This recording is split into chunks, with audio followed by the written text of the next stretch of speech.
Now today we talking about black power versus white power are not the same.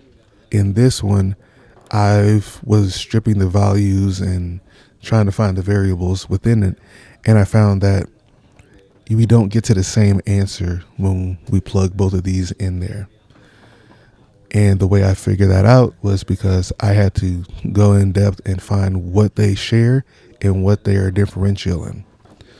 And what they share is they share the belief that their race is the superior race. Now, for whites, it's that their intelligence is genetic, often a eugenic talking point. They invented everything of use and of value in the world with technology and things like that. And they also are better warriors because they were able to conquer, most of the world and whatnot. But on the black side of it, they feel that they invented civilization before white arrival, that they have the superior genetics because for them to genetically wipe out white people would only take for them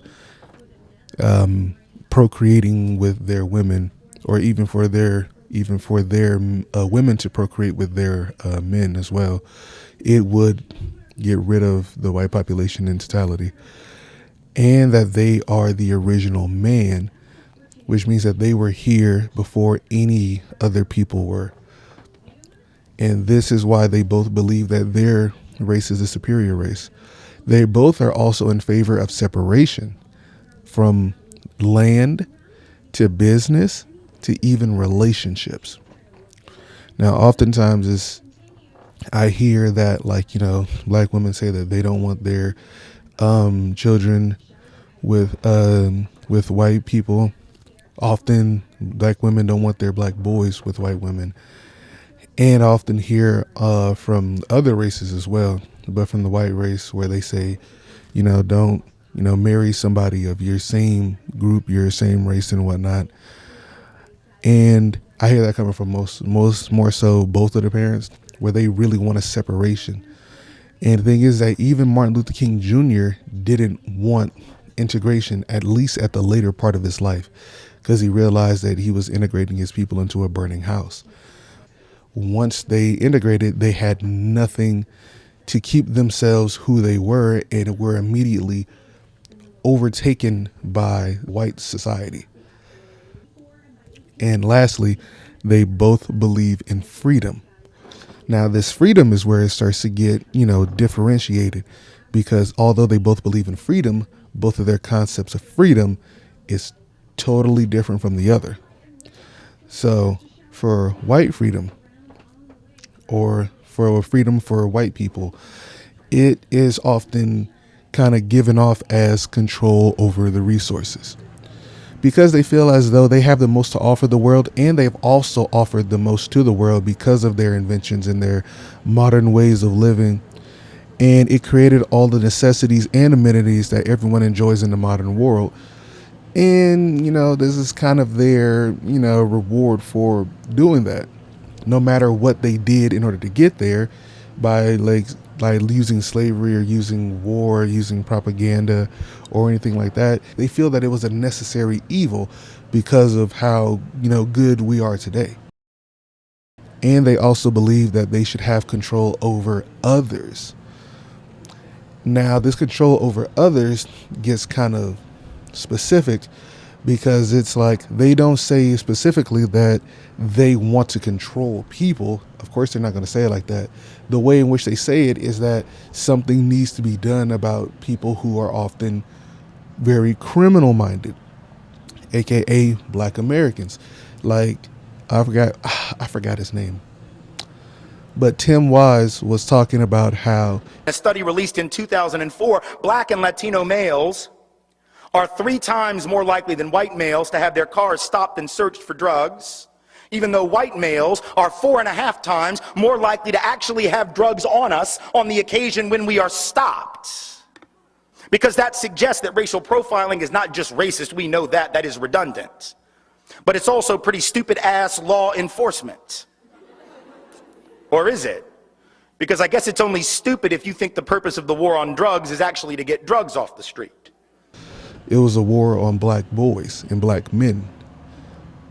So, but this is the type of, like, being tough on crime type of talk that's often a white power, white supremacist, or white supremacist adjacent talking point, in which they, instead of saying like, oh, we need to control black people, it's more so we need to control crime, because they often associate black with crime.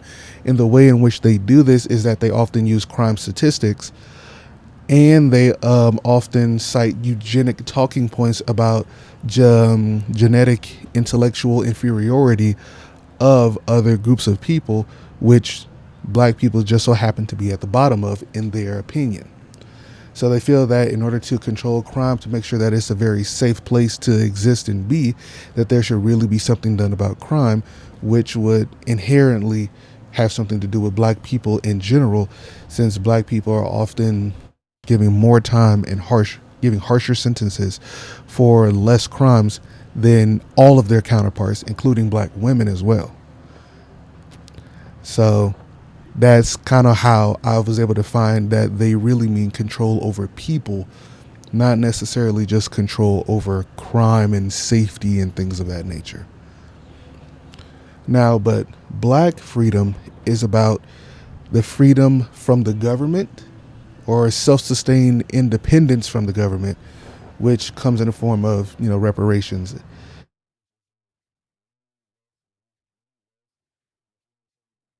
And they also believe in equal treatment under the law and true justice for the prevailers of injustice.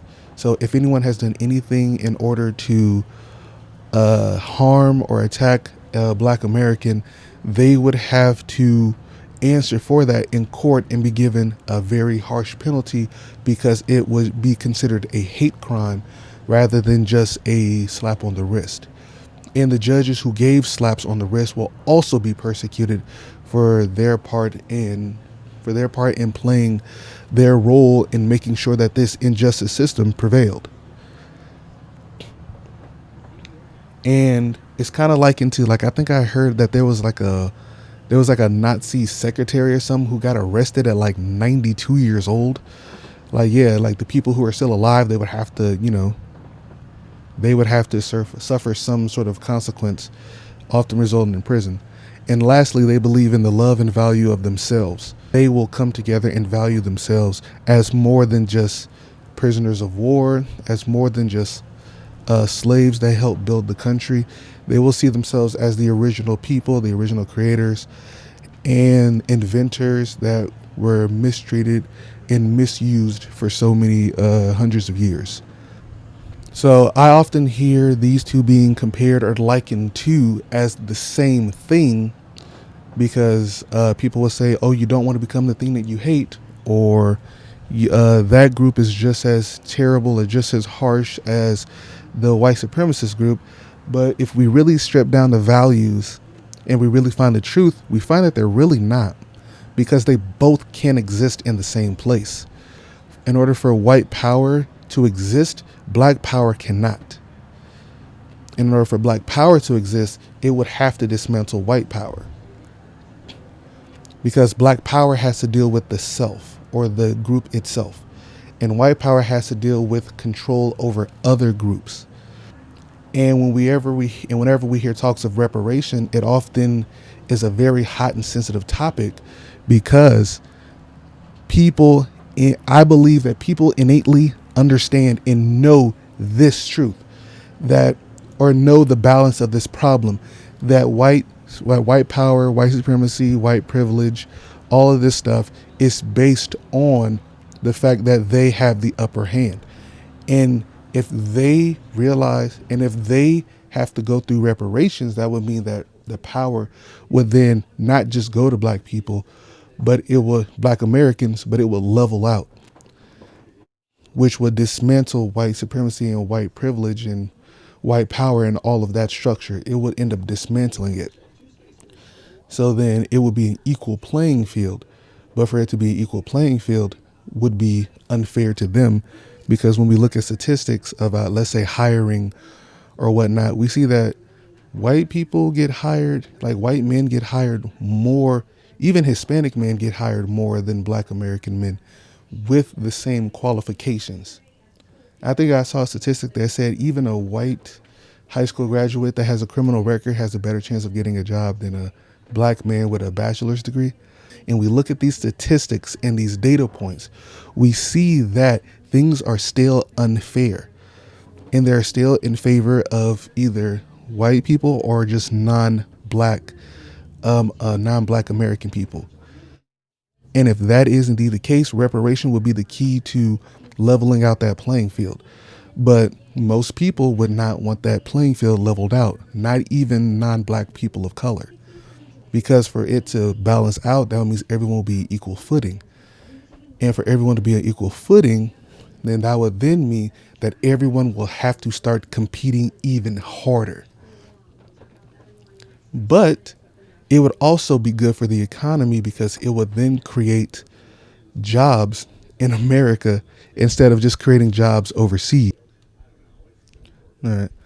But then there, but I'm like, but people, what people don't often realize is that if reparations were to be given out, it would also create jobs within America. And it will even be able to bring more money into America and cycle through America because they would now have a bunch more people who are running infrastructure or creating stores or creating businesses that would need hands on deck from other groups of people. But even throughout this process of creating more jobs and bettering the economy, it would still be seen as a negative because then people of other people of the black American diaspora will be then able to be in charge of things. They will then be in power. Then they will be empowered. And it will go against white freedom, which is about control. They would then be giving up control.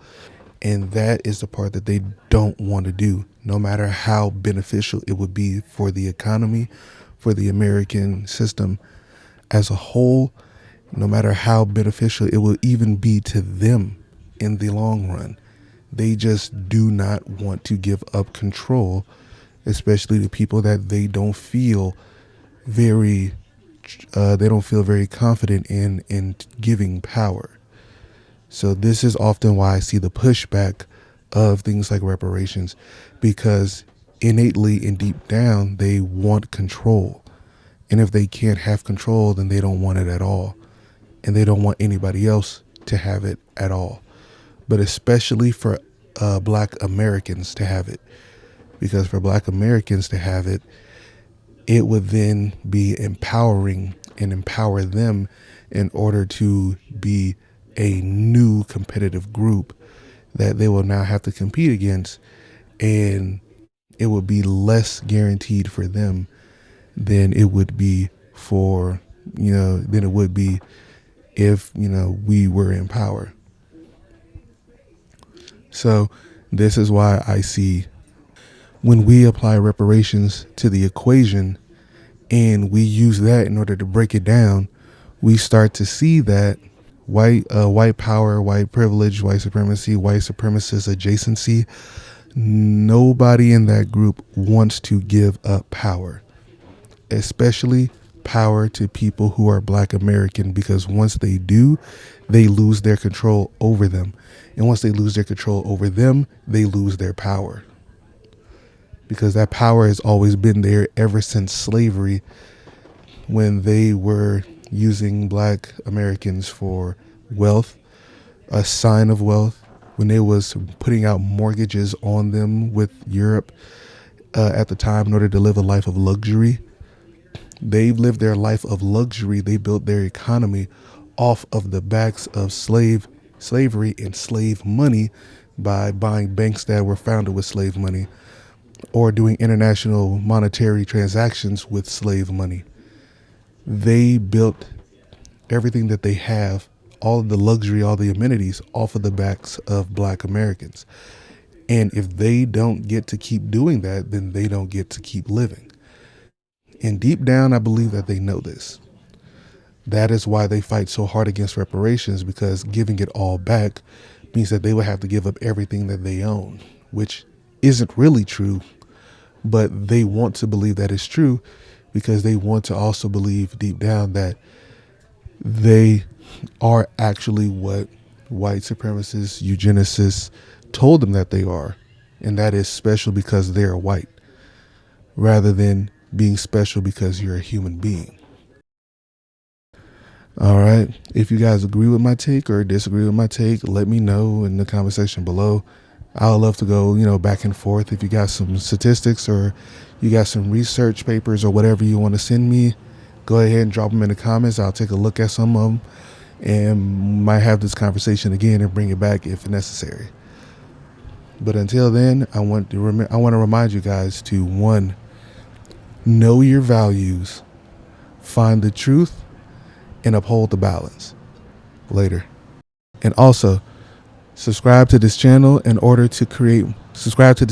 have more interesting talks and more interesting topics that we're going to go through and break down that often people don't think to break down or people don't want to break down. And if you have some interesting topics of your own, go ahead and let them be known in the comment section below, and let's go ahead and get it cracking. All right. Talk to you guys later.